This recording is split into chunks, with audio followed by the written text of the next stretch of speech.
21শে জুলাই সভামঞ্চ থেকে বিজেপিকে আক্রমণ করেছেন মমতা বন্দ্যোপাধ্যায়, অভিষেক বন্দ্যোপাধ্যায় কেন্দ্রীয় এজেন্সিকেও আক্রমণ করতে ছাড়েননি। আর সুকান্ত মজুমদার বিজেপি রাজ্য সভাপতি, তিনি আমাদের প্রতিনিধি শিবাশিস মৌলিককে একান্ত সাক্ষাৎকারে কি বললেন দেখুন।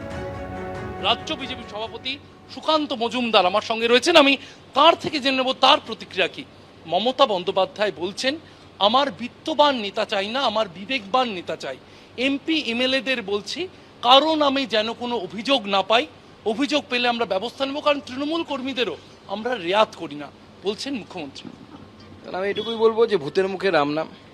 যদি ওনার অভিযোগ পেলে উনি সত্যিই ব্যবস্থা নেবেন বলে থাকেন, কতগুলো অভিযোগ লাগবে বলবেন এক একজন এমএলএদের, কত টাকার সম্পত্তি হয়েছে 2011 সাল অনওয়ার্ডস, নিজেরাই তো চেক করে নিতে পারেন। সম্পত্তির বিবরণী দিতে বলুন না এক একজন নেতাকে, এমএলএ ছেড়ে দিন, সাধারণ নেতা যারা লোকাল লেভেলের কাউন্সিলর, যারা লোকাল পঞ্চায়েত লেভেলের নেতা আছেন তৃণমূল কংগ্রেসে, তাদেরকে বলুন যে 11 সালের আগে কত টাকার মালিক ছিলেন তারা, আর এতদিনে কত টাকার মালিক হয়েছেন।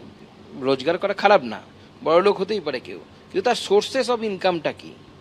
যেন আমি অধ্যাপনা করতাম, আমার একটা ইনকাম আছে, তো আপনি সাংবাদিকতা করেন, আপনার একটা কর্মক্ষেত্র আছে। যারা এইভাবে রাজনীতি করেন, যারা শুধুই রাজনীতি করেন, তাদের ইনকামের সোর্সটা কি সেটা বলতে বলুন, প্রকাশ করতে বলুন, তাহলে তো ধরা পড়ে যাবে। বলতে পারবেন না, ব্যবস্থাও নিতে পারবেন না, কারণ তাহলে পার্টিটা উঠে যাবে। যে যে এলাকায় জিতেছেন সেখানে গিয়ে মানুষকে ধন্যবাদ দিন, আর যেখানে হেরেছেন সেখানে গিয়ে ক্ষমা চান, বলুন আমরা বিশ্বাসযোগ্যতা প্রমাণে ব্যর্থ হয়েছি, আমাদের ক্ষমা করে দিন, বলছেন মমতা। দেখুন না, বিজেপির আগে থেকেই প্রকল্প নেওয়া হয়েছে বিজেপির তরফ থেকে যে এই ধরনের আমাদের ধন্যবাদ সভা হবে। আমার মনে হয় ওরা ওটা জানতে পেরেছেন, জানতে পেরে এখন টোকার চেষ্টা করছেন। বিজেপি যেটা করে ওটি মাঝে মাঝে সেটাকে ফলো করার চেষ্টা করেন, ভালো সেটা একদিক থেকে, খারাপ আমি বলবো না। মা বোনেদের সম্মান করুন, এলাকায় এলাকায় তৃণমূল কর্মীদের উদ্দেশ্যে বার্তা মুখ্যমন্ত্রী। দেখুন, মা বোনেদেরকে তো সম্মান করতে বললে পরে তো মুখ্যমন্ত্রী দুষ্টু ছেলেরা কি করবে, শেখ শাহজাহান, শাহানুর, এরা দুষ্টুমিটা করবে কি করে। এই যে বজরাই তুলে নিয়ে গিয়ে মহিলাদের সাথে যে অপব্যবহার করা হয়েছে, যে অব্যবহার করা হয়েছে, এগুলো তাহলে করবে কারা?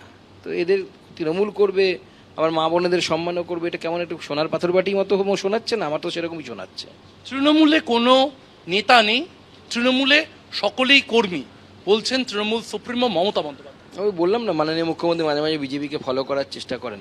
সম্ভবত প্রত্যেকটি ন্যাশনাল লেভেলের চ্যানেলে আমাদের মাননীয় গৃহমন্ত্রী বারবার বলেছেন যে আমি পার্টির সাধারণ একজন কর্মী। সেটা শুনেই সম্ভবত ওনার বোধোদয় হয়েছে। যদি ভালো শেখে, যদি এটা ভালো, কিন্তু আমরা তো সেটা দেখতে পাই না, ব্যবহারিক দিকে দেখতে পাই না। বলার জন্য অনেক কিছু বলা হচ্ছে, কিন্তু ব্যবহারিক দিকে সেটা হয় না। আমরা এক একটা ছোট তৃণমূল কংগ্রেসের নেতাদের যে গাজোয়ারি এবং যে দাদাগিরি নিচুতলায় দেখতে পাই, তো পারলে এমপিকে এমএলএকে তাদেরকেই মানে না এরকম অবস্থা। আমার শেষ প্রশ্ন, রাজ্যের মুখ্যমন্ত্রী তিনি বলছেন বাংলাদেশের ঘটনা প্রসঙ্গে কেউ যদি আমাদের দরজায় এসে সহযোগিতা চায় তাহলে আমরা আশ্রয় দেব, বলছেন প্রশাসনিক প্রধান পশ্চিমবঙ্গের মুখ্যমন্ত্রী মমতা বন্দ্যোপাধ্যায়। দেখুন, আমার মনে হয় এই বিষয়ে কেন্দ্রের সাথে আলোচনা করেই মাননীয় মুখ্যমন্ত্রীর সিদ্ধান্ত নেওয়া উচিত। কারণ ইন্টারন্যাশনাল বর্ডার যেহেতু আছে, আন্তর্জাতিক সীমান্ত আছে, সীমান্ত রক্ষার দায়িত্ব কেন্দ্র সরকারের বিএসএফের। স্বাভাবিক সেই কেন্দ্র সরকারের সাথে আলোচনা না করে এই ধরনের সিদ্ধান্ত নেওয়া উচিত নয়। তবে এটা ঠিক, বাংলাদেশ একটি স্বাধীন সার্বভৌম দেশ, সেখানে মানুষ অত্যাচারিত হচ্ছে, এই ধরনের বিভিন্ন ঘটনা ঘটছে আমরা দেখতে পাচ্ছি। তো এর বিষয়ে বাংলাদেশের সরকার, তারা স্বাধীন সার্বভৌম দেশ, তারা নিজেদের দেশ সামলানোর জন্য আমার মনে হয় উপযুক্ত ব্যবস্থা নিতে পারবেন। ভারতবর্ষের সরকার সেদিকে তীক্ষ্ণ দৃষ্টি রাখছে। মুখ্যমন্ত্রী মমতা বন্দ্যোপাধ্যায় তৃণমূল সুপ্রিমো হিসেবে তিনি 21শে জুলাই কর্মসূচিতে বার্তা দিয়েছেন।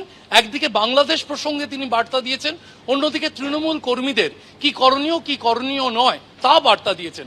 জবাব দিলেন প্রধান বিরোধী দলের রাজ্য সভাপতি, বিজেপি রাজ্য সভাপতি সুকান্ত মজুমদার।